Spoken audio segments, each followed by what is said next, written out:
tenga, lo puede leer. No se amontonen, uno por uno.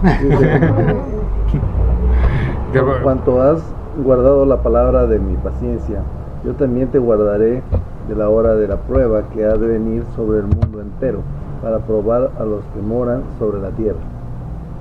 Entonces, ¿verdad? Vemos en este versículo, ya estábamos viendo, ¿verdad?, que las causas de la fidelidad del Señor, ¿verdad? Por cuanto la iglesia de Filadelfia fue una iglesia fiel en medio de la prueba, Dios la va a recompensar, ¿verdad? El Señor dice que si somos fieles, Él será fiel. Él va a premiar a los que son fieles al final, ¿verdad? O durante el camino, Él de repente nos va a dar premios. El verbo guardaré, o sea, yo también te guardaré, o sea, está en futuro, ¿verdad? ¿Qué quiere decir? Que primero la iglesia de Filadelfia tenía que ser fiel, por cuanto guardaste, ¿verdad?, la palabra de mi paciencia, yo también te guardaré. O sea que está hablando de un evento futuro. Y la fidelidad entonces de la iglesia de Filadelfia tenía que ser antes, ¿verdad? Se mostró la fidelidad de la iglesia de Filadelfia. Si nosotros queremos ver cosas del Señor, tenemos que ser fieles al Señor. La fidelidad es una característica de un verdadero cristiano. La fidelidad al Señor en medio de las tormentas, en medio de las tribulaciones, en medio de las pruebas, es una característica esencial de un cristiano. Por ejemplo, veamos Apocalipsis capítulo 17, versículo 14. Apocalipsis capítulo 17, versículo 14.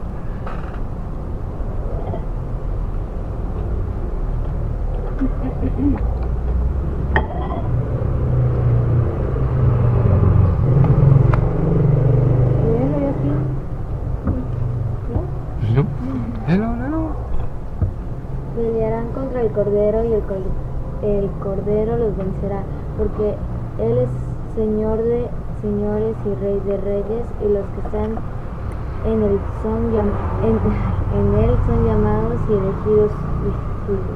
Fíjense, ¿verdad? Las características de un cristiano son llamados. Todo el que viene a Cristo es llamado por Dios. Jesús dijo: nadie puede venir a mí si el Padre que me envió no le trajere. ¿Sí? A los llamados en Cristo Jesús, elegidos según la presencia del Padre, dice el apóstol Pedro, ¿verdad?, en su primera carta. Entonces, todo cristiano verdadero es llamado por Dios, es elegido por Dios, pero también es fiel a Dios, ¿sí? Por eso dice aquí Apocalipsis, ¿verdad?, cuando el Señor Jesús vence y todo, y dice: y todos los que están con Él son llamados y elegidos y fieles. Entonces la fidelidad es una característica de un verdadero cristiano. La fidelidad al Señor y a su palabra, ¿verdad?, es podríamos decirlo, un fruto de que hemos nacido de nuevo. La permanencia al Señor, su fidelidad a Él. Pablo, escribiendo a la iglesia de Colosas, dice, Colosenses capítulo 1, versículo 2. 1, 2.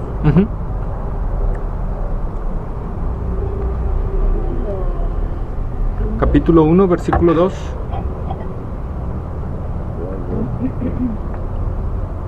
Dice: a los santos y fieles hermanos en Cristo que están en Colosas, gracia y paz sean a vosotros, de Dios nuestro Padre y del Señor Jesucristo. Entonces lo mismo veríamos en Efesios 1:1, en 2 de Tesalonicenses también, capítulo 1, versículos 3 al 5, ¿verdad? Veríamos que hablan acerca precisamente, ¿verdad?, de la fidelidad en medio de cualquier situación, de la fidelidad al Señor que debe de haber en nosotros. Es un fruto ante cualquier situación que se venga. Si viniere de repente, no sé, un tornado y nos destruyere la casa, nosotros tenemos que permanecer fieles al Señor. Ante cualquier tormenta, ante cualquier situación, la fidelidad al Señor es una muestra de que hemos nacido de nuevo. Pero si yo en el momento de la prueba renuncio al Señor, es muestra de que nunca nací de nuevo. Nunca nací de nuevo. Una muestra, una característica de un verdadero cristiano es que se mantiene firme entre las tempestades. Por eso dice el Señor Jesucristo, ¿verdad? Que el que cimenta su casa sobre la roca, vendrán tempestades contra ella, la golpearán fuerte, pero no podrán destruirla. O sea, esa casa se mantendrá firme. Pero el que edifica sobre la arena, o sea, sobre cuestiones humanas, filosofías, religiones humanas, entonces dice la palabra de Dios que vendrá la tormenta y azotará contra esa casa y la destruirá. ¿Por qué? Porque no estaba sujeta sobre Cristo. Si nosotros queremos realmente, ¿verdad?, mantenernos firmes en el Señor, primero tenemos que ver que realmente amamos al Señor, de que realmente estamos en Cristo Jesús. ¿Sí? ¿Mande? Creyendo en Él realmente, ¿verdad? Y no engañándonos a nosotros mismos de que estamos creyendo y en realidad no estamos creyendo, ¿verdad? El Señor Jesús, cuando estuvo aquí en la tierra, nos dijo, a ver, busquemos Marcos capítulo 10, versículos 29 y 30.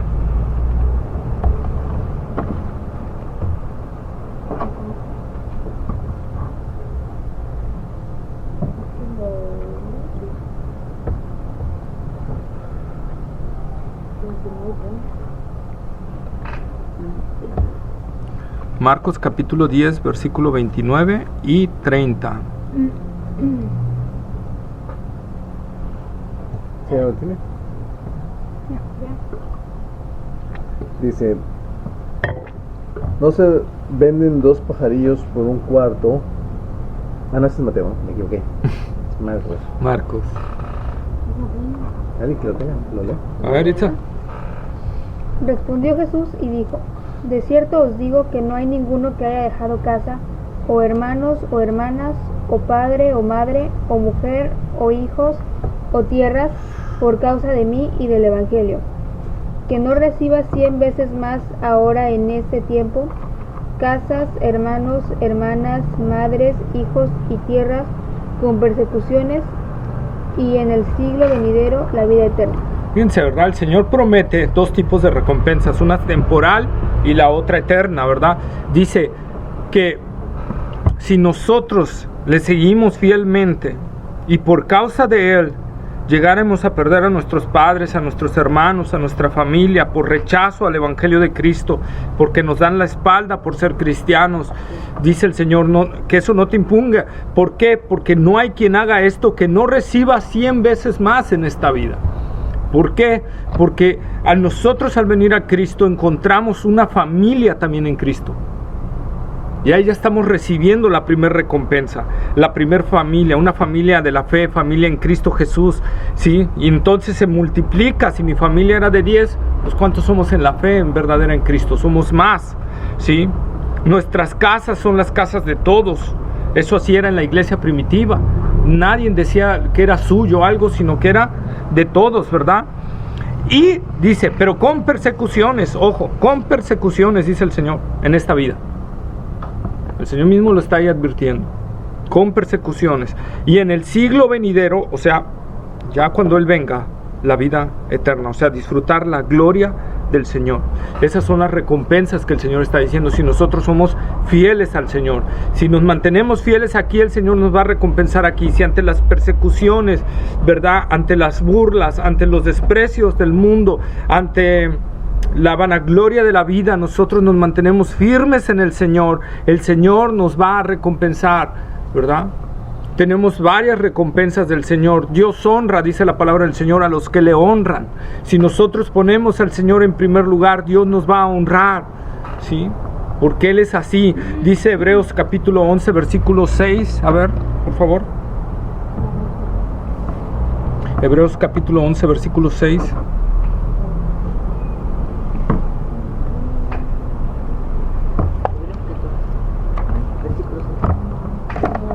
Hebreos 11, capítulo 6.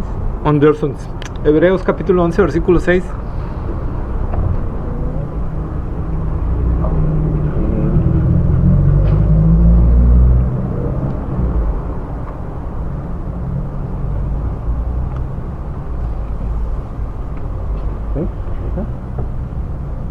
Dice, pero sin fe es imposible agradar a Dios, porque es necesario que el que se acerca a Dios crea que le hay y que es galardonador de los que le buscan.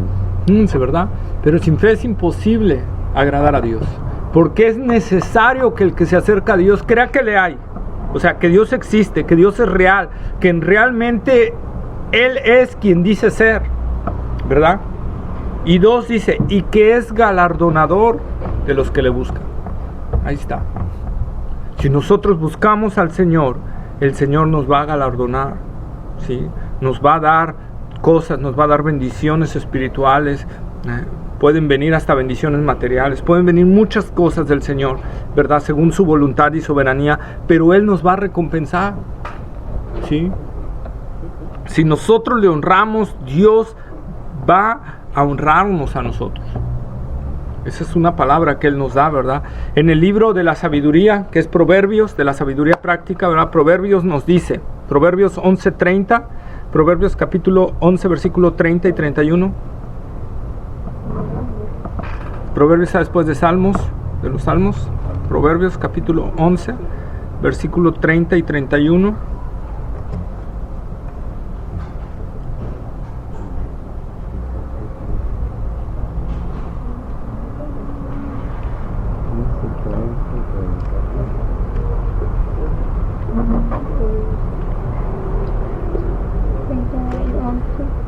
¿Capítulo qué? 11, versículo 30 y 31.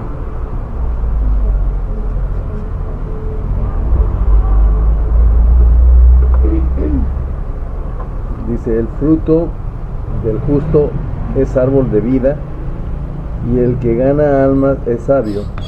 Ciertamente el justo será recompensado en la tierra, cuanto más Buenas noches, el impío bienvenida. y el pecador. Ahí está, ¿verdad? Buenas noches. Hay recompensa, hermano. No siempre, a veces será material. A veces es bendiciones espirituales, a veces es bendición de salud, a veces es bendición de gozo, ¿verdad? Pero Dios nos va a bendecir y Dios nos va a proveer lo necesario y Dios nunca nos va a dejar desamparados. Dice el salmista, no he visto justo desamparado ni su simiente que mendiga el pan. Entonces esa es una realidad para el cristiano. Podemos creer que el Señor nos va a proveer de una u otra manera, nos va a dar comida, ¿verdad? Nos va a dar el sustento, ¿sí? Proverbios capítulo 13, versículo 13.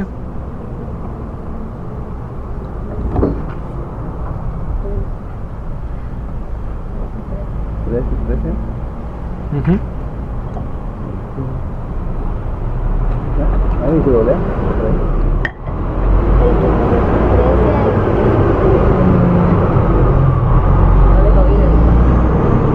El que menosprecia el precepto perecerá por ello, mas el que teme el mandamiento será recompensado. Otra vez, ¿verdad? Ahí va. En guardar tu palabra, dice el salmista, hay grande galardón, ¿verdad? Entonces nosotros también, hermanos, hay un galardón grande. ¿Cuándo va a ser nuestra recompensa real? O sea, la recompensa que el Señor podemos saber que es garantizable y que se va a cumplir, y de esa no debemos dudar nada cuando Él venga por los suyos, ¿verdad? Isaías capítulo 62, versículo 11.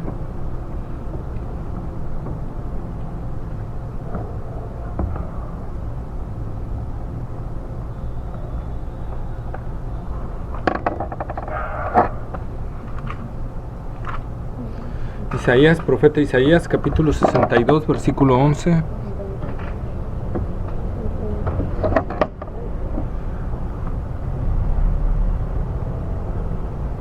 Dice, he aquí que Jehová hizo oír hasta lo último de la tierra. Decid a la hija de Sión, he aquí viene tu Salvador, he aquí su recompensa con él, y delante de él su obra. ¿Verdad? Entonces ahí está, viene el Señor con su recompensa, dice la palabra de Dios que Él viene también, ¿verdad?, a recompensar a los suyos. Cuando nosotros seamos levantados con el Señor, ¿verdad?, a recibir al Señor en el aire, ¿verdad?, de ahí nos vamos con Él al cielo, y viene algo que llamamos en la iglesia el tribunal de Cristo. En el tribunal de Cristo, ¿qué es? Es los premios. Es como a lo que Pablo hace referencia. El tribunal no es de acusar, sino es de premiar, como el tribunal de los Juegos Olímpicos, ¿verdad? Que califican a los clavadistas, que califican a los que hacen malabares y todo eso, y les ponen una calificación, ¿verdad? Y de acuerdo a la calificación se pueden llevar el primer lugar, la medalla de oro, la medalla de plata, la medalla de bronce. Bueno, el tribunal de Cristo a eso se está refiriendo, a esa parte, a ese juez que está calificando el desempeño de cada uno. Y así va a ser el Señor cuando nosotros lleguemos allá. Cada uno va a ser examinado su desempeño, y en base a su desempeño el Señor lo va a galardonar, ¿sí?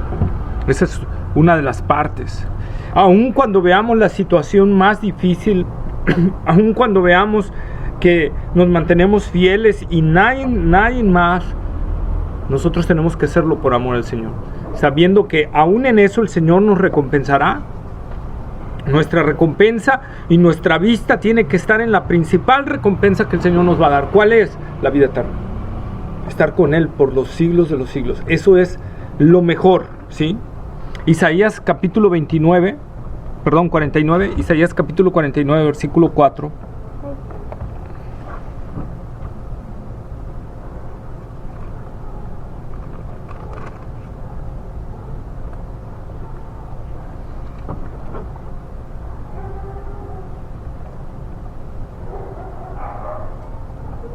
Dice la palabra, dice, pero yo dije, por demás he trabajado en vano y sin provecho he consumido mis fuerzas, pero mi causa está delante de Jehová y mi recompensa con mi Dios. Está, ¿verdad? En vano. Isaías veía a la nación de Israel. Él había estado predicando, les había estado profetizando. Israel no hacía caso, ¿verdad? Por eso dice, en vano he predicado, en vano he hecho todo esto. Pero ¿qué dice? Pero mi recompensa está con mi Dios. Él me está viendo lo que estoy haciendo y Él me recompensará, ¿verdad? Y eso es al final lo que tenemos que ver. La recompensa que el Señor nos tiene en los cielos, ¿verdad? Esa recompensa eterna les repito, tan solo con que el Señor nos dio salvación, con eso deberíamos de estar contentos, ¿verdad? Y más sin embargo el Señor quiere aún premiarnos con otras cosas y quiere darnos otras cosas, ¿verdad? El Señor Jesucristo, ¿verdad?, nos enseñó a que todo lo que hagamos, lo hagamos para el Señor, a que todo lo que hagamos, lo hagamos con Él, y no estar alardeando de lo que hagamos, para que nuestra recompensa no sea dada. Fíjense, Mateo capítulo 6,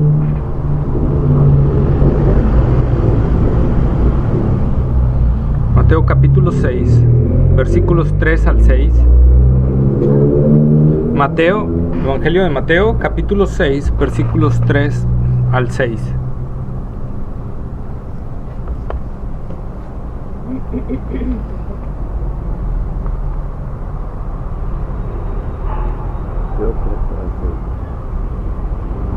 ¿Alguien que lo lee?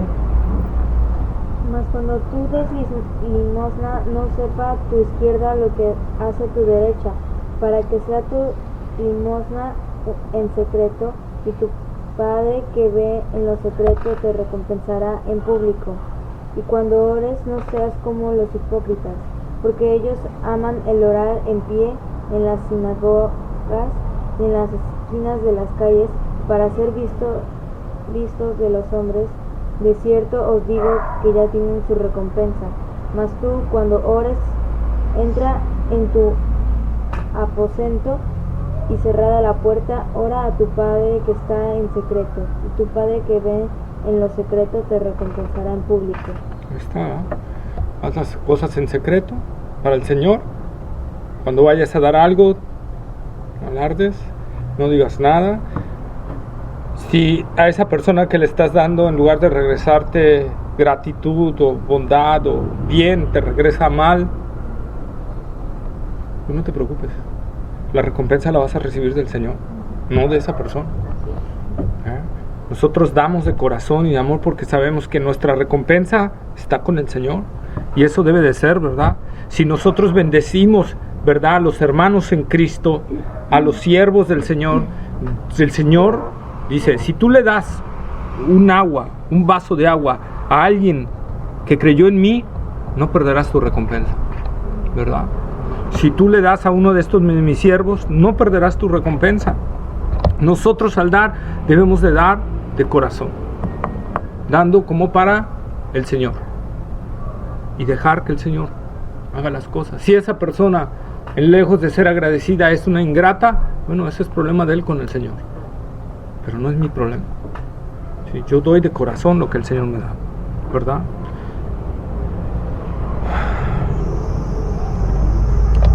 Pablo lo dice perfectamente bien en Colosenses capítulo 3, versículos 23 al 25.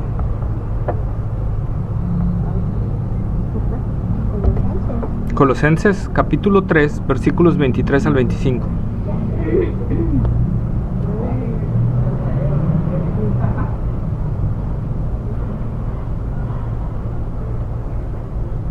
Y todo lo que hagáis, hacedlo de corazón, como para el Señor y para los hombres, y no para los hombres, sabiendo que del Señor recibiréis la recompensa de la herencia, porque a Cristo el Señor servís. Amén. ¿El 25? Mas el que hace injusticia recibirá la injusticia que hiciere, porque no hay excepción de personas. Acepción de personas. Entonces ahí está, hermanos. Todo lo que hagamos, háganlo de corazón como para el Señor y no para los hombres, sabiendo que del Señor viene la recompensa. Y el que hace injusticia recibirá la injusticia que hiciere, ¿verdad? Pero nosotros vamos a ¿qué? A hacer las cosas para el Señor. Todo lo que hagamos que sea para Él, para el Señor, ¿verdad? ¿Y por qué estoy diciendo todo esto, verdad? Porque la iglesia de Filadelfia, ¿sí?, pasó una prueba bien difícil, bien fuerte, les decía, y se mantuvo fiel. Y por lo tanto el Señor le promete guardarla, le da una promesa de guardarla en algo que va a venir futuramente, ¿verdad? A la iglesia de Filadelfia y a todas las iglesias debemos entender que el camino del Señor es difícil, el camino del Señor no es fácil, es difícil, está lleno de pruebas, de luchas, de tentaciones, ¿verdad? Pero el Señor dice, si tú te mantienes fiel, yo te voy a recompensar. Si tú te mantienes firme y valiente, yo te voy a recompensar. Muchos cristianos, por ejemplo, no están viviendo el gozo del Señor, el gozo de la salvación, porque no se están manteniendo fieles al Señor. Muchos cristianos han perdido su primer amor, ese primer amor cuando se convirtieron, cuando aceptaron a Cristo, cuando Cristo vino a reinar en ellos, más bien que Cristo los alcanzó, ¿verdad? El Padre los trajo a Cristo. Y cuando tú viniste a Cristo, encontraste un amor inmenso y te entregaste en ese primer amor, pero ese primer amor ya no está. ¿Y por qué? Por causa del pecado. No nos hemos mantenido fieles al Señor, no hemos sido fieles al Señor. Yo recuerdo hace muchos años en una iglesia me dijeron, ay, es que estás en tu primer amor, pero ya pronto se te pasará. Y es que ese primer amor nunca se debe de pasar. La experiencia que tú has tenido al recibir a Cristo, cuando Cristo cambió tu vida, transformó tu vida, el Espíritu Santo vino y te hizo nacer de nuevo, ese primer amor no debe de morir, porque es precisamente, y ya lo vimos en la iglesia de Éfeso, lo que el Señor Jesús tenía contra la iglesia de Éfeso. La iglesia de Éfeso, su único error era que había perdido su primer amor. Era su error. Es un error gravísimo. Debemos de vivir, por eso de orar al Señor y decirle, Señor, quiero vivir en ese primer amor. Si no lo estoy viviendo, tengo que vivirlo, porque Primera de Juan dice, el que no amare al Señor Jesús sea anatema. Un símbolo importante de la salvación es amar al Señor. Por eso la ley, ¿verdad? ¿En qué mandamiento se resume? ¿Cuál es el principal mandamiento de todos? Que resume los primeros 5. Amarás al Señor tu Dios con todo tu corazón, con toda tu alma, con toda tu mente y con todas tus fuerzas. Amar a Dios así es el mínimo amor que Dios está pidiendo. El mínimo. Dios no pide algo más abajo de eso. Si no estamos amando así al Señor es porque hay algo en nosotros que está estorbando y se llama pecado. Pecado. Puede ser pecado de egoísmo, puede ser pecado de soberbia, de vanidad, o de mentira, o tantos los otros pecados que conocemos, pero es pecado. Por ejemplo, si yo no estoy orando todos los días, no estoy buscando el rostro del Señor al levantarme, darle el inicio de mi día al Señor, entonces yo estoy en un pecado que se llama soberbia, porque creo que no lo necesito para iniciar. Creo que yo soy lo suficiente para iniciar el día. Creo que soy súper fuerte para vencer todas las tentaciones hasta que se me ocurra volver a orar. Y no es cierto. Y desde ahí debemos de ver que hay un principio en nosotros, una raíz de soberbia, de egoísmo, de no sacrificar un rato de sueño por estar con el Señor. Decía un antiguo predicador, ¿verdad?, que su esposa le decía, pero ¿por qué te levantas tan temprano a orar? Creo que se levantaba a 5 de la mañana o 4 de la mañana a orar. Todos los días se levantaba. Y él decía, porque los panaderos que viven ahí al lado de nosotros, si ellos se levantan, dice, para hacer su pan y sacar una ganancia, ¿yo por qué no me voy a levantar para orar a esa hora? Para adorar al Rey de Reyes y Señor de Señores. Qué tremendo, hermanos. El punto en alto que tenemos que tener al Señor. A veces decimos, es que no tengo tiempo. No, es que no queremos sacrificar cosas, ¿verdad? David decía, yo no le daré nada al Señor que no me cueste, ¿verdad? Cuando él iba a hacer un sacrificio ante el Señor por la matanza que había, ¿verdad?, por el pecado que había cometido David de censar al pueblo, y Dios le pide que ofreciera sacrificio en un lugar, va a ese lugar era el terreno de una persona, ¿verdad? David va y le dice, véndemelo, y él le dice, oh no, rey, te lo regalo. Y David dice, no, yo no voy a dar nada a Dios que no me cueste, porque Dios es digno de que yo le dé lo que me cuesta trabajo, lo que me cuesta, ¿verdad?, lo que me duele. A veces sacrificar el sueño nos duele, ¿verdad? Nos sentimos a veces medios cansados, pero es lo que el Señor le agrada. Esa obediencia, esa cuando vamos ante Él y nos sacrificamos por estar con Él, por vivir con Él, esa parte, y de ahí vienen las recompensas del Señor, vienen sus recompensas. Ahorita, por ejemplo, hemos estado orando 3 veces al día, y estamos orando por un matrimonio que ya estaba desmembrándose, ya estaban separándose, y empezamos a orar por ellos, y una amiga y yo, y nos dieron la noticia de que volvieron. Ya la esposa ya empezaba a andar con otra persona, el esposo era un alcohólico,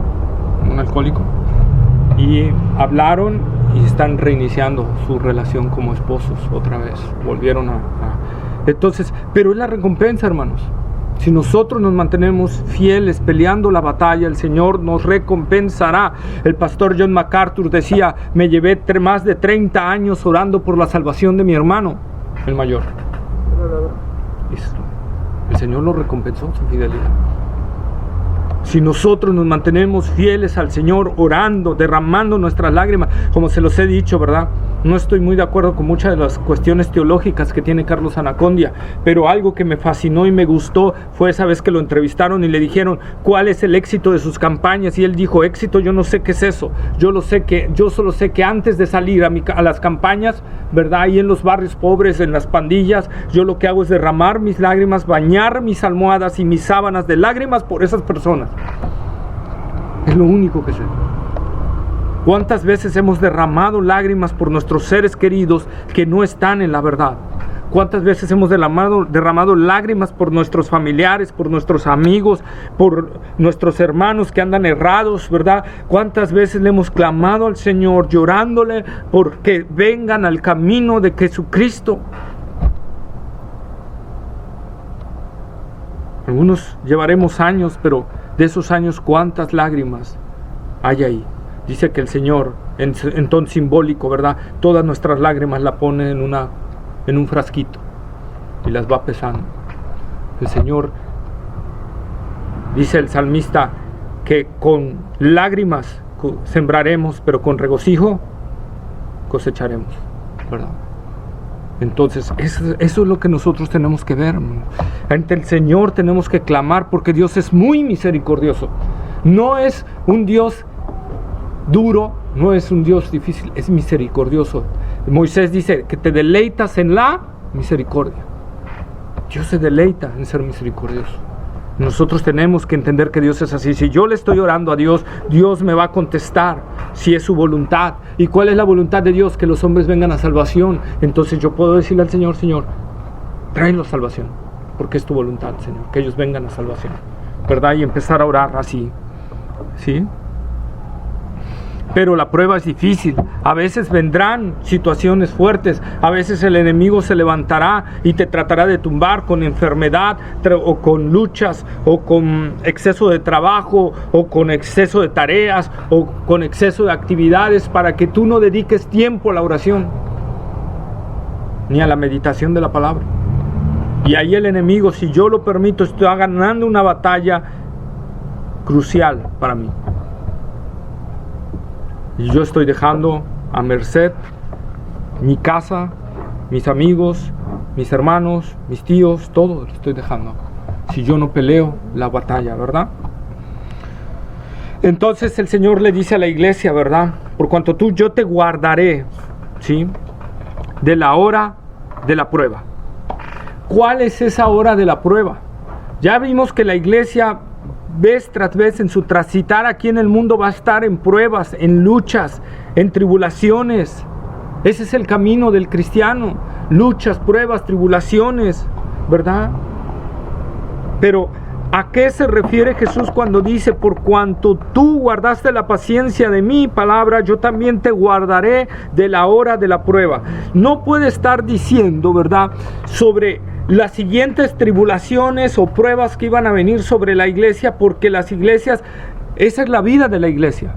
No es una hora de prueba, es una vida de prueba. Entonces, ¿a qué se está refiriendo el Señor? Lo está diciendo exactamente más adelantito. ¿Qué dice ahí? Capítulo 3, versículo 10. Léanlo por favor otra vez.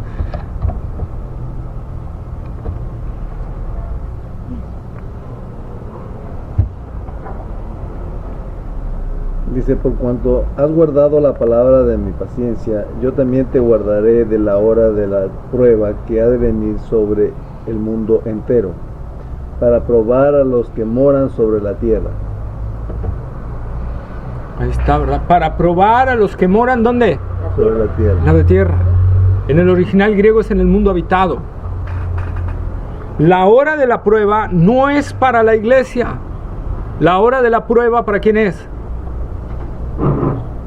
Para el mundo incrédulo, que no cree. Esa es la hora de la prueba que ha de venir, o sea, tiempo futuro. La hora de la prueba que ha de venir sobre el mundo entero, sobre toda la tierra habitada. No va a ser una tribulación de una parte en otra parte, no, va a ser una tribulación que abarcará todo el mundo habitado. Esa es la hora de la prueba. Esa es la hora que viene, ¿verdad? Algunos quieren argumentar que la hora de la prueba, ¿verdad?, como les digo, son las tribulaciones, pero no, aquí está hablando específicamente el Señor, que vendrá sobre el mundo entero, ¿sí? Y esa hora de la prueba precisamente empieza en el capítulo 4 de Apocalipsis y termina en el capítulo 20 de Apocalipsis. Y la podemos llamar la gran tribulación. Esa hora de la prueba, ¿verdad?, empieza cuando Juan oye una voz que le dice: ven y sube acá y te mostraré las cosas que han de ser después de estas. Acordémonos las tres divisiones del Apocalipsis. ¿Cuáles son? Las cosas que has visto, capítulo 1. Las cosas que son, capítulo 2 y 3, las iglesias. Y las cosas que serán después de estas, capítulo 4. Ahí dice: ven, sube acá, o sea, al cielo, a donde está el Señor. Símbolo del rapto de la iglesia, ¿verdad? Juan era parte de la iglesia, apóstol, fundamento de la iglesia. Sube y te mostraré las cosas que han de suceder después de estas.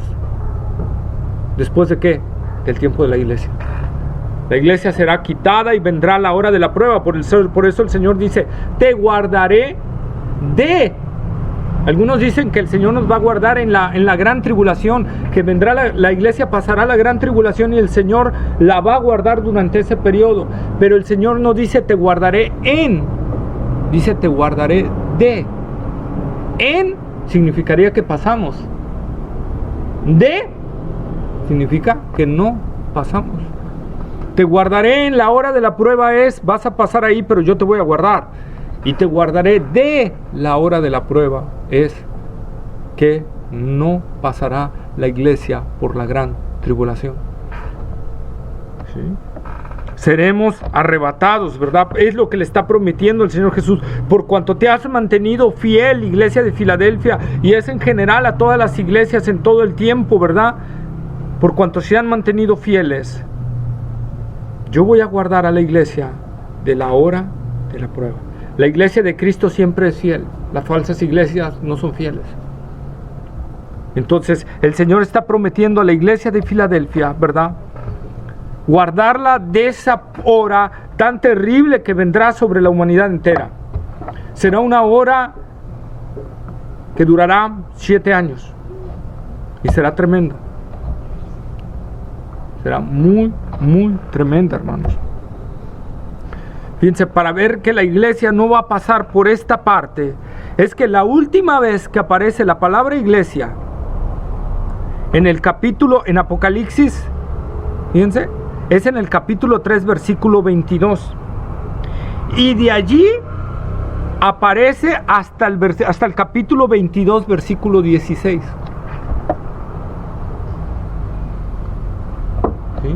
La iglesia desaparece antes de que empiecen a desatarse los juicios de Dios sobre la tierra, porque la hora de la prueba será un tiempo de juicios de Dios sobre la tierra, y será un tiempo también muy tremendo que empezaremos ya a hablar, donde se levantará, ¿verdad?, un emperador maligno terriblemente. Será una encarnación provocada por el mismo Satanás, el mismo diablo, será.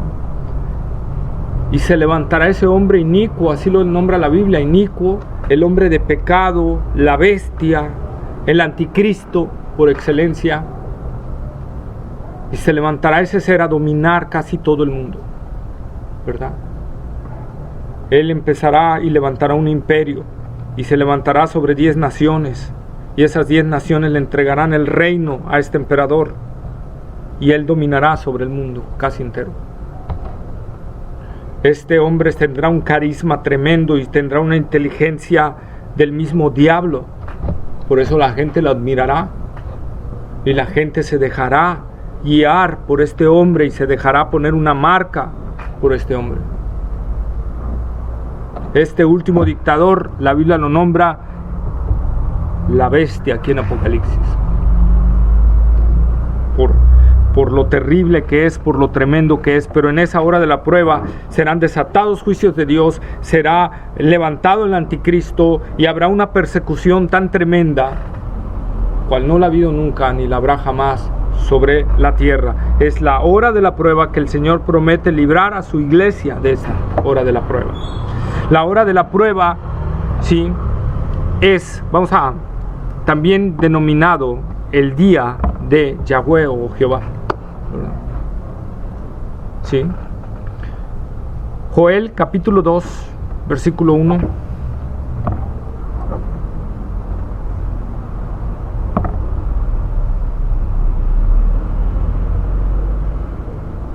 ¿Cuál dijiste este otro Apocalipsis qué? ¿22? ¿Cuál? Que dijiste que es la última vez que aparece en la iglesia. 22:16. ¿22:16? Sí, Apocalipsis capítulo 3, versículo 22, y de ahí hasta Apocalipsis capítulo 22, versículo 16, la palabra iglesia. Joel 2:1 dijiste, ¿ah? Joel capítulo 2, versículo 1.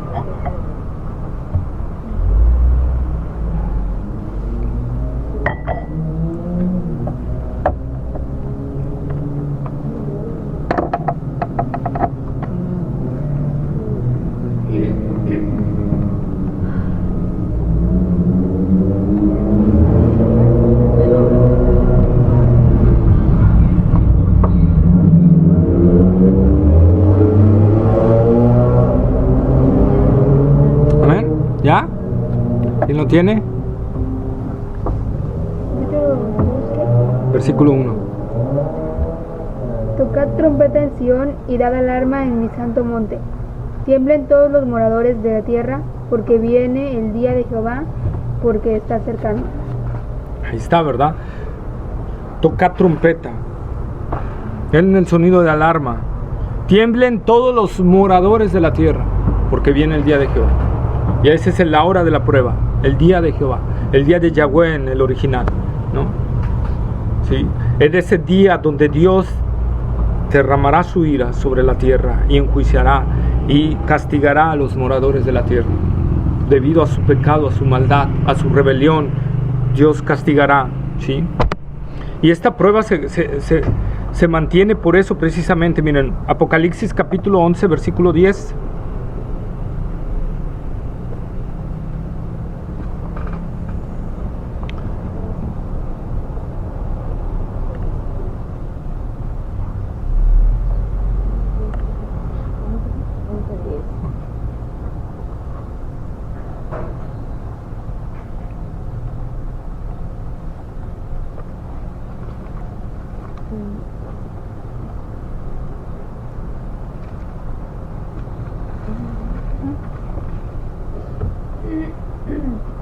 Y los moradores de la tierra se regocijarán sobre ellos y se alegrarán y se enviarán regalos unos a otros, porque estos dos profetas habían atormentado a los moradores de la tierra. ¿Es verdad? A los moradores de la tierra. Otra vez, es la prueba que viene a todos, a los moradores de la tierra. Vamos a ver más adelante quién es uno de esos dos siervos, ¿sí? A mí mismo, Apocalipsis 14, 7.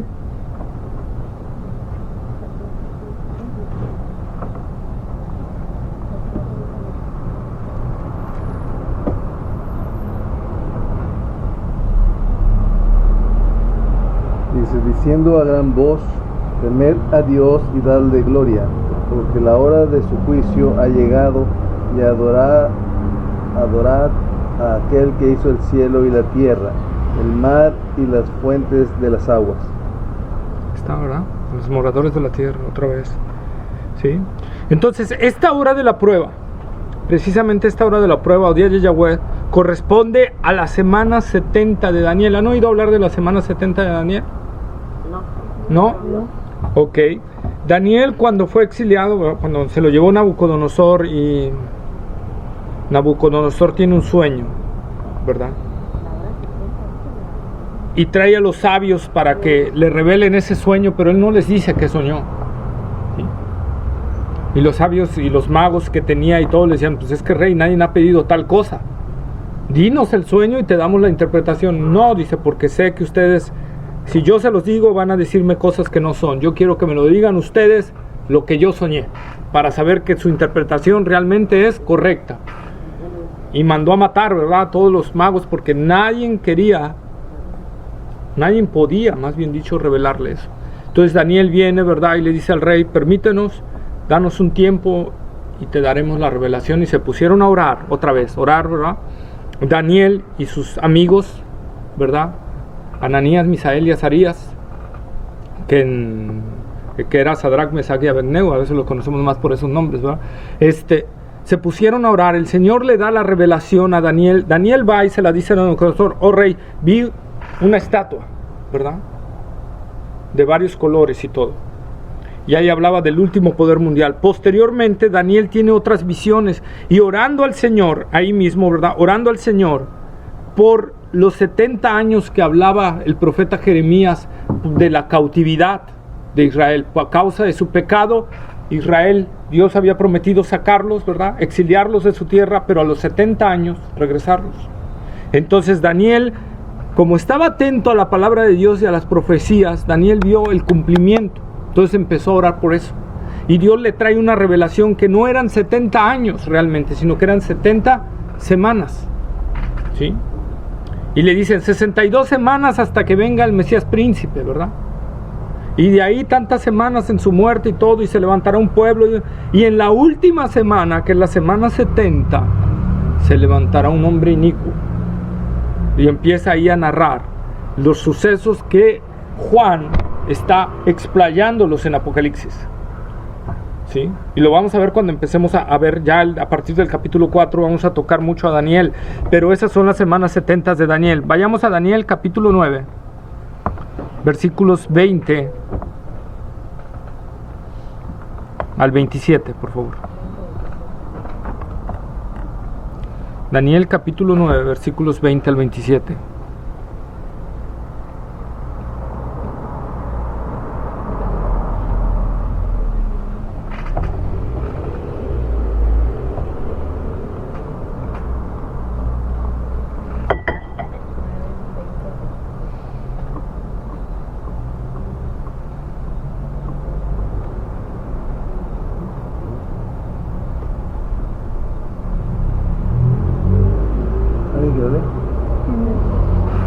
Aún estaba hablando y llorando, y confesando mi pecado y el pecado de mi pueblo Israel, y derramaba mi ruego delante de Jehová mi Dios por el monte santo de mi Dios. Aún estaba hablando en oración cuando el varón Gabriel, a quien había visto en la visión al principio, volando con presteza, vino a mí como a la hora del sacrificio de la tarde, y me hizo entender y habló conmigo, diciendo: Daniel, ahora he salido para darte sabiduría y entendimiento. Al principio de tus ruegos fue dada la orden, y yo he venido para enseñártela, porque tú eres muy amado. Entiende pues la orden y entiende la visión. 70 semanas están determinadas para tu pueblo y sobre tu santa ciudad, para terminar la prevaricación y poner fin al pecado, y expiar la iniquidad, para traer la justicia perdurable y sellar la visión y la profecía y ungir al santo de los santos. Hasta el 27. Sabe pues y entiende que desde la salida de la orden para restaurar y edificar a Jerusalén hasta el Mesías príncipe habrá 7 semanas, y 62 semanas se volverán a edificar la plaza y el muro en tiempos angustiosos. Y después de las 62 semanas se quitará la vida al Mesías, mas no por sí, y el pueblo de un príncipe que ha de venir destruirá la ciudad y el santuario, y su fin será con inundación, y hasta el fin de la guerra durarán las devastaciones. Y por otra semana confirmará el pacto con muchos, a la mitad de la semana hará cesar el sacrificio y la ofrenda. Después, con la muchedumbre de las abominaciones vendrá el desolador, hasta que venga la consumación, y lo que está determinado se derrame sobre el desolador. Ahí está, ¿verdad? Ahorita no vamos a especificarnos tanto en toda la semana, sino en la semana 70. Dice ya la semana 70. ¿Qué dice? ¿Qué pasará en la semana 70?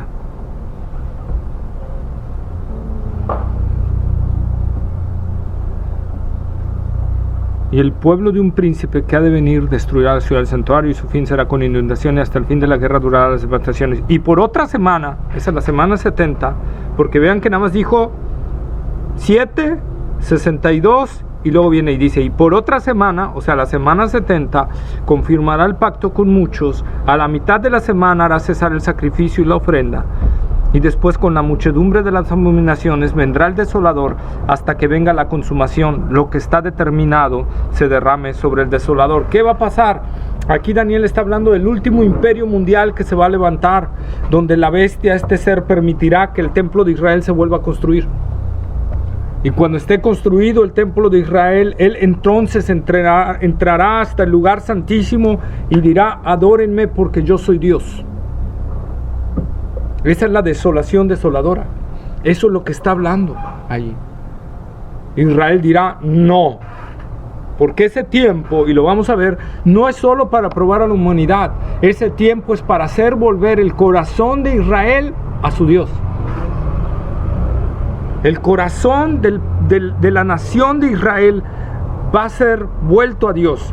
Ojo, no todos los de Israel que vuelvan ahí, sino los que queden hasta el final. Porque muchos israelitas aún en ese tiempo negarán y serán infieles a Dios totalmente, y serán muertos, serán matados. pero los israelitas que perseveren hasta el final, esos serán salvos, ¿verdad? Entonces es lo que está diciendo el Señor. En la última semana será un tiempo muy fuerte de persecución, más que nada la mitad de la última semana. O sea, la semana está compuesta de 7 años. La mitad, los 3 años y medio. Después de los 3 años y medio de paz, vendrá 3 años y medio de persecución de la bestia sobre el pueblo de Israel, a tal grado que sacará a los judíos de la misma Jerusalén. Saldrán huyendo los judíos a causa de la invasión que vendrá sobre ellos. Y cuando ya Israel, dice, cuando ya Israel esté rodeada de ejércitos, ese remanente que quedó, ese puño que quedó, esté rodeado de ejércitos ya para ser destruido, dice, levantarán sus ojos al cielo con lágrimas y clamarán, y entonces los cielos serán abiertos, dice. Y entonces vendrá el Hijo del Hombre con todos sus santos y sus ángeles a pelear por su pueblo, por Israel. Pero Israel tendrá su participación ahí en la gran tribulación. Esa es la semana 70 de Daniel, una semana que será de prueba para toda la humanidad, pero será un trato especial de Dios con Israel. Ese es el tiempo de la gran tribulación, ¿sí? Y si entendemos esto, entonces entenderemos por qué el Señor en Mateo capítulo 24, todo el capítulo 24 que habla de ese periodo de tiempo, el Señor les dice, orad a Dios que no tengan que huir en invierno, ni en día de reposo, ¿verdad? Algunos dicen ahí que habla de la tribulación en general, pero ¿por qué diría el Señor que no sea su huida en invierno? ¿Saben por qué? Porque en invierno en Israel son muy fríos. Rogad a Dios que no sea su huida en invierno. Y que no sea en día de reposo. ¿Por qué? Porque las leyes establecidas, ¿verdad? Por los líderes religiosos judíos era que en el día de reposo tú no podías caminar más de, creo que son 3 kilómetros. No podías recorrer más de 3 kilómetros en ese día. Si tú recorrías más de 3 kilómetros era trabajo y por lo tanto estabas profanando el día de reposo. Entonces el Señor decía, oren para que no sea en ese día. No les toque en ese día. ¿Y a quién se lo está diciendo? A Israel. No se lo está diciendo a la iglesia, porque en la iglesia no tenemos esos preceptos. Entonces es un tiempo para el pueblo de Israel. Esa semana 70, el Señor le dice a la iglesia, yo te voy a guardar de esa hora, a ti. ¿Sí? Pero al pueblo de Israel lo voy a probar. Y será un tiempo difícil, no solo para el pueblo de Israel, será un tiempo difícil para toda la humanidad, porque los juicios de Dios se descargarán en ese tiempo. Será el día de la ira del Dios vivo. Será un día tremendo. Ahorita estamos viendo y quedamos asombrados de los fenómenos que se están levantando naturales, los tornados cada día más fuertes y en lugares donde no había, ¿verdad? Los ciclones cada día son más fuertes, los huracanes, cada día hay fenómenos bien raros que ni la ciencia los alcanza a entender totalmente lo que está pasando. De repente está el calor bien fuerte y se suelta una granizada y tú dices, ¿qué pasa? No sabemos qué está pasando. Pero en el día de la ira de Dios, eso será tremendo. La palabra de Dios dice que el hombre estará espantado en ese tiempo, en esos 7 años, de lo que suceda en los cielos y en los mares. Va a ser algo tremendo, no va a ser algo fácil. De esa hora, precisamente, de esa prueba, es de la que Dios nos quiere librar a la iglesia. Pero a la iglesia fiel, a la iglesia apóstata, al cristiano apóstata, al cristiano tibio, al cristiano que no es cristiano en realidad, se va a quedar a vivir la hora de la prueba. Y no se va a quedar a vivir para probarla y para que sea purificado ahí. Se va a quedar a vivirla para perderse. Porque, hermanos, Pablo habla en Tesalonicenses que aquel que conoció la verdad y la rechazó, ¿verdad? La tuvo en poco. Dice, Dios le va a enviar un poder engañoso para que acepte la mentira. Entonces todo aquel cristiano que estuvo vagando, que estuvo jugando a ser cristiano, que no le importó, no le interesó las cosas de Dios, que iba por compromiso, que iba por monotonía, que iba porque bueno, hay que ir y sí, hay que adorar a ese Dios, sí, vamos pues. Esos cristianos no van a ser librados de la hora de la prueba, en cambio van a ser afectados por la mentira. Y se van a dejar marcar y van a adorar a la bestia y se van a entregar a la bestia y van a ser parte de la ira de Dios. Porque con Dios no se juega. La palabra de Dios dice en Hebreos: ay de aquel que tenga en poco una salvación tan grande. Ay de aquel que tenga por inmunda la sangre de Cristo, o sea, como cualquier cosa, y la pisotee. Bueno, ya, sí, Cristo nos salva, sí, pero puedo vivir mi vida como yo quiera. Puedo vivir mi vida como a mí se me plazca. El Señor es el Señor, pero yo mando mi vida. Eso no puede ser en un auténtico cristiano. Cuando nosotros le decimos Señor a Jesús, es porque Él manda y yo obedezco. Es porque yo tengo que vivir para agradarle a Él, no Él agradarme a mí. Como dijo el profeta Habacuc, aunque no haya vacas en el establo, ni ovejas, ¿verdad?, ni higos en las higueras, ni ni uvas en las vides, con todo eso yo te voy a alabar, Señor. Porque Dios es más grande que cualquier otra cosa. Y todos aquellos que estemos jugando al cristianismo y que no estemos comprometidos con el Señor, y por lo tanto, si no estamos comprometidos, no hay un nuevo nacimiento, y si no hay un nuevo nacimiento, nos vamos a quedar y no hay segunda oportunidad. No hay segunda oportunidad. Si nos quedamos y conocimos la verdad, ¿qué quiere decir? Nos vamos a ir al lago de fuego. No hay oportunidad para el perdón al que conoció la verdad y la rechazó abiertamente. Dios no va a permitir que esas personas que conocieron el Evangelio y lo rechazaron y tuvieron en poco lo que Jesús hizo, lo que su Hijo hizo en la cruz del Calvario. No es digno de entregar a aquel que murió por mí. No es digno de que me entregue a Él.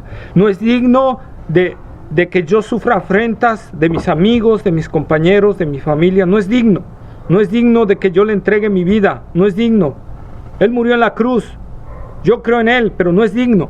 Esas personas no van a ser arrebatadas. Esas personas van a ser entregadas al anticristo. Si se quedan y todavía viven en ese tiempo, serán entregadas a la mentira, al mismo pecado de ellos, a la dureza de su propio corazón. Por eso Pablo dice, ¿verdad? Bueno, el escritor de Hebreos dice que nuestro Dios es fuego consumidor. Que, hermanos, con Dios no podemos jugar. Tenemos que hacer un análisis serio de nuestra vida y conocer, ¿estamos en Cristo o no estamos en Cristo? ¿Qué fruto hay en mí de que estoy en Cristo? Porque si Cristo viene, me quedo. Estoy en Cristo, si estoy en Cristo me voy, pero si no estoy en Cristo me quedo. Si hoy fuera el arrebatamiento, porque puede ser en cualquier momento. Para el arrebatamiento no hay señales, para el arrebatamiento no hay nada. Puede ser en cualquier instante. Para lo que hay señales proféticas que el Señor dejó es para su segunda venida, cuando Él viene por su pueblo Israel. Pero para el arrebatamiento de la iglesia puede ser en cualquier instante. Puede ser ahorita en la noche, puede ser en este instante, puede ser mañana, puede ser en un mes, 2 meses, 1 año. No lo sabemos. Por eso el Señor, cuando los apóstoles les dijeron, Señor, ¿cuándo vendrás y cuándo, verdad, en Hechos? Él les dijo, no los toca a ustedes saber los tiempos y las sazones que el Padre puso en su sola potestad. ¿Sí? Nosotros tenemos que entender eso, hermanos. Por eso la iglesia primitiva vivía expectante de que el Señor viniera en cualquier momento, y así debe de vivir todo cristiano, expectante de que el Señor venga hoy. ¿Y cómo estoy? Si ahorita viniera el Señor Jesús, si ahorita se dejara oír la trompeta de Dios diciéndonos, sube acá, ¿oiríamos esa voz? ¿Estamos realmente en Cristo? ¿Está realmente nuestra vida en Cristo? ¿Somos realmente de Cristo? ¿Nos deleitamos en Cristo? ¿Nos deleitamos en la oración? ¿Nos deleitamos en su palabra? ¿Nos deleitamos día y noche en Él? ¿O no? Si la respuesta es no, lo más seguro, hermano, amigo, es que no estás en Cristo. Si agarras tu Biblia una vez cada que cae un meteorito, lo más seguro es que no eres de Cristo. si no estás orando, si no estás elevando oraciones al Señor día y noche, entonces lo más seguro es que no eres de Cristo. Porque la palabra de Dios nos habla de verdaderas personas, de verdaderas conversiones. Nosotros podemos ver los salmos y no vas a hallar un salmo que diga: Señor, de vez en cuando te buscaré, cuando se me dé la gana te hallaré. ¿Eso dice? ¿No? Temprano yo te buscaré, de madrugada yo me acercaré a ti. Mi alma tiene sed de Dios, del Dios vivo. ¿Cuándo vendré y me presentaré delante de Dios? Hay una sed. El salmista estaba hablando que se levantaba de madrugada y aún le dice a Dios: ¿cuándo vendré otra vez a presentarme ante ti? Tengo sed de ti, Señor. Quisiera estar todo el tiempo ante ti. Dice el salmista: mejor es un día en tus atrios que 1000 fuera de ellos. Dice David, ¿verdad? Bienaventuradas las avecillas y las arañas que habitan todos los días en tu templo, ¿verdad? Es la actitud de un verdadero cristiano. Dice otro salmo: como el ciervo brama por las corrientes de las aguas, así clama por ti, oh Dios, el alma mía. Así está nuestra alma de Dios, así está clamando a Dios. Tenerlo, eres lo mejor para mí. No hay nada mejor que ti. No encuentro nada en el mundo mejor que tú.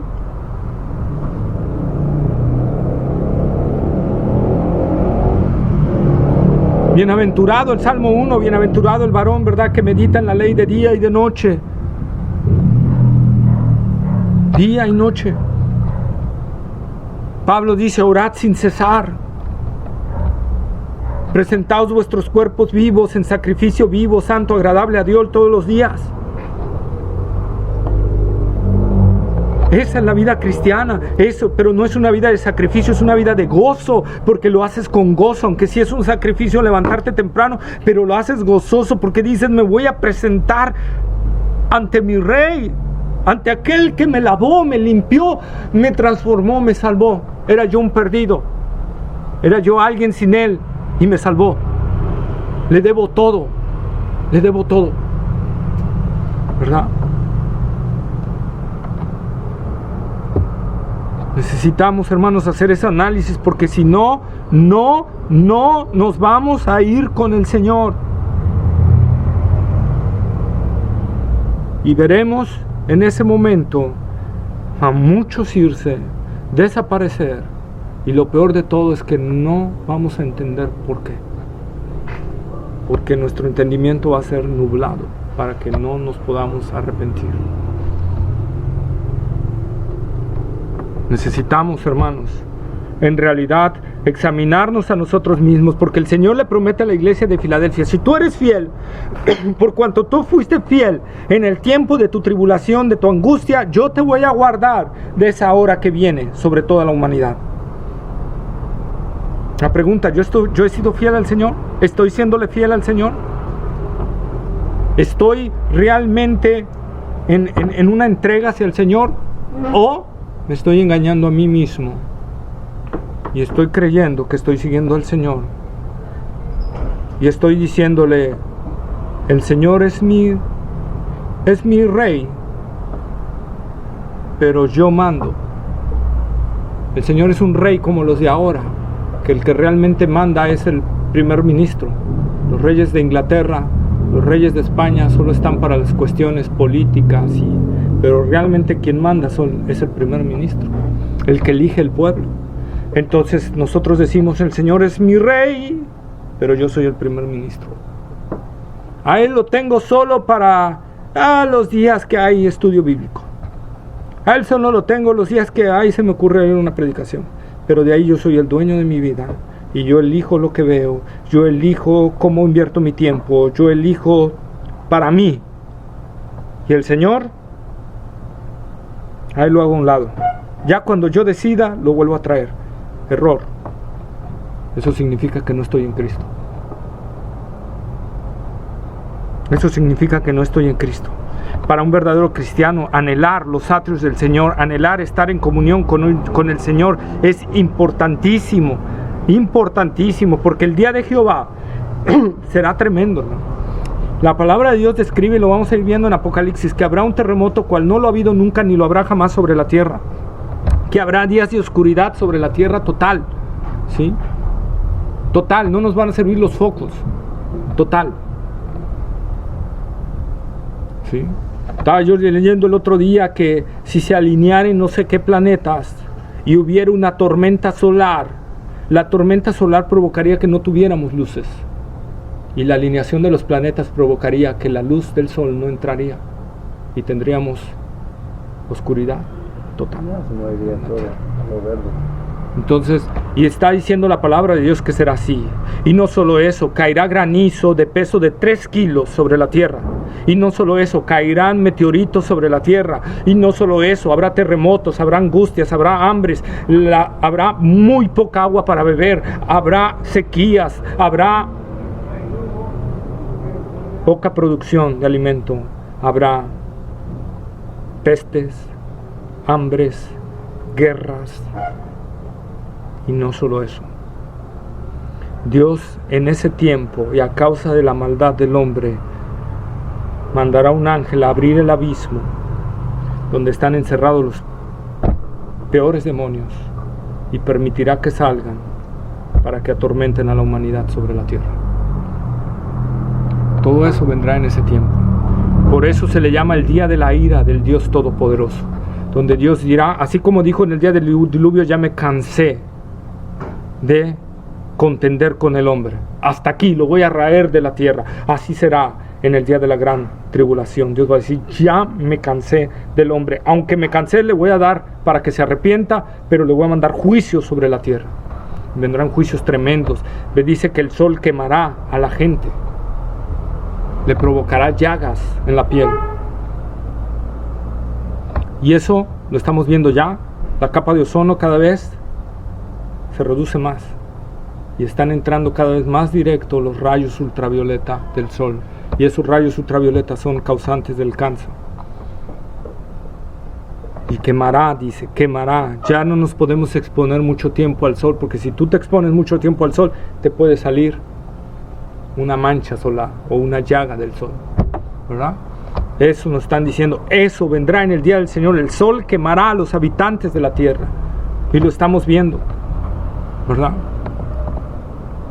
Será día tremendo, cual no lo ha habido nunca ni lo habrá sobre la tierra, ¿sí? Ezequiel capítulo 30, versículos 1 al 3, por favor. Ezequiel capítulo 30, versículos 1 al 3.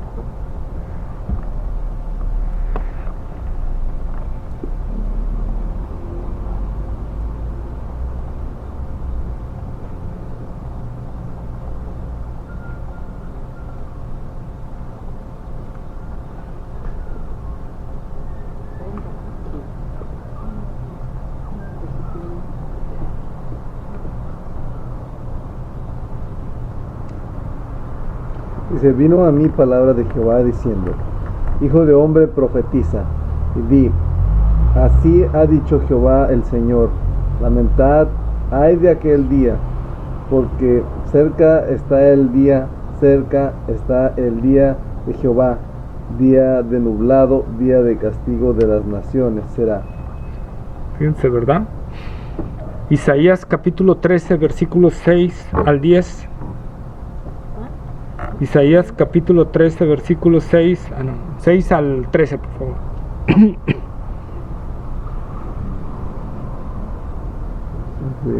13 y 6 al 13. Sí, 13, del 10 al 13, del 6 al 13.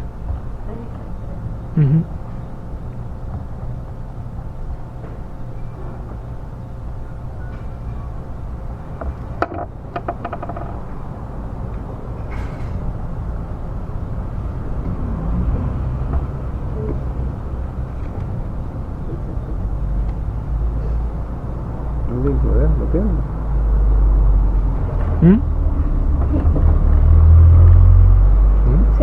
¿Qué? 13, Isaías 13, del 6 al 13. Aullad, porque cerca está el día de Jehová, vendrá como asolamiento del Todopoderoso. Por tanto, toda mano se debilitará y desfallecerá todo corazón de hombre.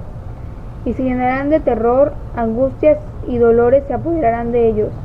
Tendrán dolores como mujeres de parto, se asombrarán cada cual al mirar a su compañero, sus rostros de llamas. He aquí el día de Jehová viene, terrible y de indignación y ardor de ira, para convertir la tierra en soledad y raer de ella a sus pecadores.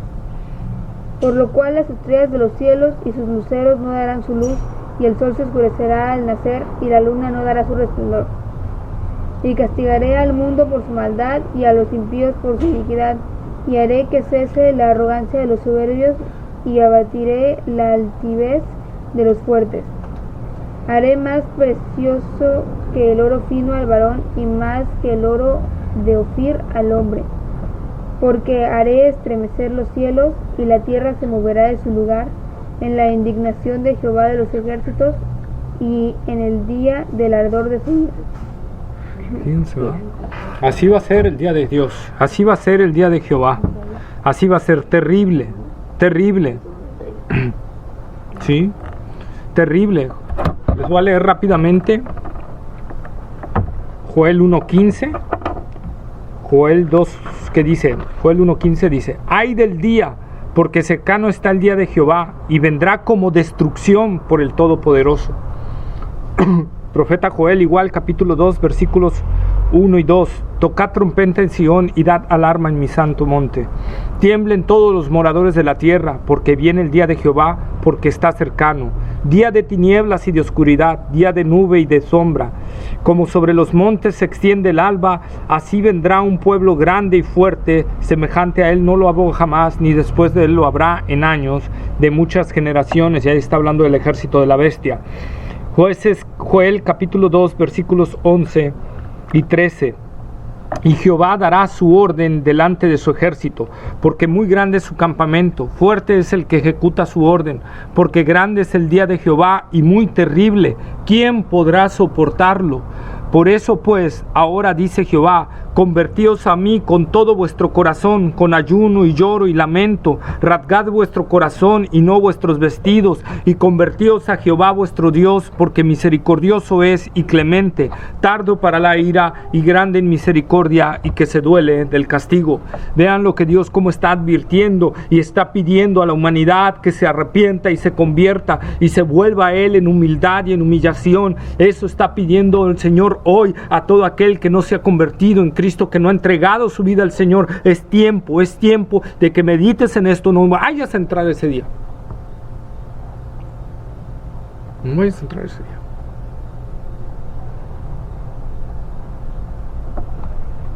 Que venga ahorita el Señor y nos lleve y te toca vivir todo eso. Grande y terrible es el día del Señor. Joel 3, 14 al 17. Muchos pueblos en el valle de la decisión, porque cercano está el día de Jehová en el valle de la decisión. El sol y la luna se oscurecerán y las estrellas retraerán su resplandor. Jehová rugirá desde Sión y dará su voz desde Jerusalén, y temblarán los cielos y la tierra, pero Jehová será la esperanza de su pueblo y la fortaleza de los hijos de Israel. Y conoceréis que yo soy Jehová vuestro Dios, que habito en Sión, mi santo monte, y Jerusalén será santa, y extraños no pisarán más por ella. Lo que les decía, un tiempo para Israel, ese día de Jehová. Y hay más citas, si quieren leerlas se las doy. Amós capítulo 5 versículos 18 al 20. Abdías capítulo 1 versículo 15.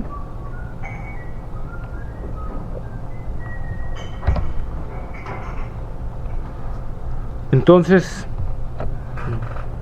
vendrá, hermano, vendrá. Y lo peor de todo no es esperar el día de quedarnos al día de Jehová. Si no llegamos al día del rapto, al día del arrebatamiento de la iglesia, pero morimos antes, ¿qué va a pasar? ¿Me voy al cielo o soy el candidato para irme al lago de fuego y azufre? Donde el Señor Jesús será el lloro y el crujir de dientes, donde el gusano de la conciencia te va a atormentar por toda la eternidad. ¿Alguna vez te ha acusado la conciencia de algo? ¿No te ha dejado dormir? Exponencialo 1000 veces por toda la eternidad, sin que puedas dormir a causa de la agonía que te produce la conciencia y del tormento que pasará allí, porque será algo tremendo ahí. No es cualquier cosa encontrarnos con la ira de Dios. No es cualquier cosa, hermanos. No es cualquier cosa. Medítenlo, porque encontrarse con un Dios vivo y verdadero como juez es muy diferente a encontrarse al Dios vivo y verdadero como Padre. Hoy podemos encontrarlo como Padre. Hoy estamos a tiempo, dice el profeta Isaías. Hoy es el día aceptable. Hoy es el día de salvación. Hoy tenemos que meditar en nuestros corazones si Cristo habita en nosotros realmente. Si realmente somos de Cristo, si realmente estamos en Cristo, porque si yo muero sin Cristo, no voy a ver la vida, sino que la ira de Dios es la que voy a ver por toda la eternidad, por los siglos de los siglos, donde nunca jamás saldré de allí. Será un tormento, un suplicio, una agonía tan tremenda. Muestra de ellos la parábola que el Señor pone del rico y Lázaro, ¿verdad? ¿Cómo estaba el rico? En agonía. Deseaba, dice, aunque sea una gota de agua sobre su lengua, porque tenía mucha sed y estaba en tormentos. Dice, estaba en tormentos y tenía mucha sed. Aparte del tormento, tenía mucha sed y no había cómo saciar esa sed, no había cómo quitarse ese tormento. Y así será por toda la eternidad. Eso es, a eso, hermanos, eso es la ira de Dios contra el pecado, contra la maldad. El Señor aborrece el pecado y esa es la paga del pecado. Pero el Señor nos ama tanto que dio a su Hijo unigénito en la cruz del Calvario para que todo aquel que crea en Él en verdad tenga vida eterna. Ahí está la provisión del Señor para librarnos de ese lugar. El Señor es muy bueno. Nos pudo haber mandado ahí sin haber mandado a su Hijo. Nos pudo haber mandado al infierno, al lago de fuego y azufre, sin haber mandado a su Hijo. Nos pudo haber barrido como creación y haber creado otra creación. Lo pudo haber hecho. Él tiene todo el poder para haberlo hecho. Nos pudo haber agarrado, lanzado al lago de fuego y azufre, crear algo nuevo, diferente, y evitarse de problemas con la humanidad. Pero Dios dice que amó, Juan 3:16, porque de tal manera amó Dios al mundo que dio a su Hijo unigénito, para que tú tengas una opción de salvación, tengas una opción de librarte de ese lugar de condenación, y solo está en Cristo Jesús. Arrepentíos, dijo el Señor al iniciar su ministerio, y convertíos. Necesitamos un arrepentimiento y una convicción de pecado en nuestros corazones y entregarnos a Cristo en verdad. Si no, no veremos a Cristo, veremos el infierno. Separados de Dios eternamente y para siempre. Pues, medítalo, examina tu corazón. Hoy que tienes vida, no sabes si no vas a amanecer el día de hoy. Amén. Vamos a orar. Buen Dios y Padre nuestro, Señor, tú eres bendito, Señor, tú eres grande, Señor. Señor, nos has mostrado tu amor, tu misericordia ahí en la cruz del Calvario, Señor, donde diste lo más preciado para ti, tu Hijo, tu propio Hijo, tu Hijo unigénito, Jesucristo. Permitiste, Señor, que lo maltratáramos, que lo humilláramos, que lo escupiéramos, que le deformáramos su rostro, su cuerpo, a golpes, a latigazos, a puñetazos, Señor, que lo crucificáramos en una cruz, todo porque nos amaste. Y no solo eso, Señor, sino tú tuviste que descargar tu ira sobre él ahí en la cruz del Calvario, para poder, Señor, no descargarla sobre nosotros. Tú diste una gran salvación, Señor. Ay de nosotros si tomamos en poco una salvación tan grande, porque tu amor fue ahí mostrado, porque tú no quieres que el hombre pruebe tu ira, porque tú no quieres que el hombre perezca, Señor, porque tú no quieres que el hombre vaya a ese lugar de tormento, de agonía, de sufrimiento eterno, Señor. Por lo tanto, Señor, tú dices hoy, mirad a Cristo y sed salvos. Es tiempo, Señor, que el que no haya vuelto sus ojos a ti en verdad, Señor, hoy vuelva sus ojos a ti, hoy se convierta, hoy se arrepienta de corazón, Señor, y entregue su vida a Cristo, porque no sabe si mañana va a vivir. Y si mañana no despierta, va a despertar, pero en un lugar tremendo, del cual nunca saldrá. Señor, líbranos. Ten misericordia de nosotros. Si no nos hemos convertido, Señor, haz tu obra en nosotros. Clamamos a ti, Señor, para que tú, Señor, inclines nuestro corazón a ti y produzcas un arrepentimiento genuino y una conversión dentro de nosotros, Señor. Que venga en verdad tu Espíritu Santo a redarguirnos, a convencernos de pecado, de justicia y de juicio, Señor, y entreguemos nuestra vida, Señor, con una fe profunda en ti, con una fe avivada, con un amor sublime por ti, Señor. Oh Padre, prodúcelo en nosotros, Señor. Obra en nuestras vidas, Señor. Cámbianos, ayúdanos a despertar, Señor, de esta dureza de corazón. Cámbianos, Señor. No nos dejes así, Señor. No nos dejes así. No dejes que un corazón, Señor, duro que hay ahorita, Señor, no convertido, no regenerado, siga así, siga igual. Sino, Señor, tú cámbialo, tú transfórmalo, Señor. Tú haz tu obra en esa vida, Señor. Ten misericordia de él. Ten misericordia de ella. Ten misericordia, Señor. Y obra con poder en el nombre de Jesús. Señor, si es posible, no lo dejes dormir el día de hoy. No dejes dormir esa alma, inquiétala tremendamente, Señor. Pero que entregue su vida a Cristo totalmente. Hazlo, Señor. Ten misericordia y obra con poder, Señor. Tú eres un Dios que se complace en la misericordia, Señor. Tú eres bueno, bondadoso, misericordioso, Señor. Clamamos por esa misericordia, por todo aquel que no ha entregado su vida a Cristo aquí, Señor. Que sea entregada esa vida hoy. Que se renueve, que cambie, Señor, que sea transformado, convertido en Hijo de Dios. Padre, obra con poder, Señor. Gracias, Señor.